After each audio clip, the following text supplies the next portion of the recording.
ای با وفا جا موندم از کربلا، جا موندم از کربلا، جا موندم.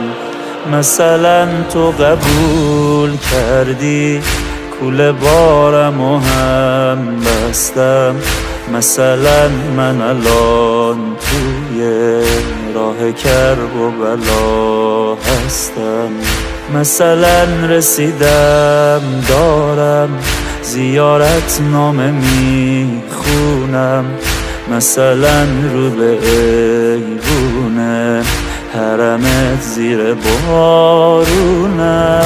ای با وفا جا موندم از کربلا، جا موندم از کربلا، جا موندم.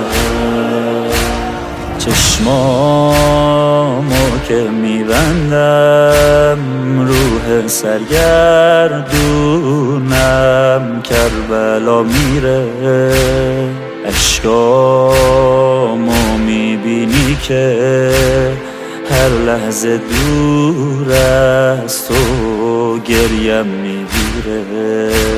میکشه ما رو فراق کرب و بلا، کرب و بلا، میکشه دل رو عراق کرب و بلا، کرب و بلا، کرب و بلا، کرب و بلا. تو هر سختی با همه دستمو میگیره وقتی میخوامه.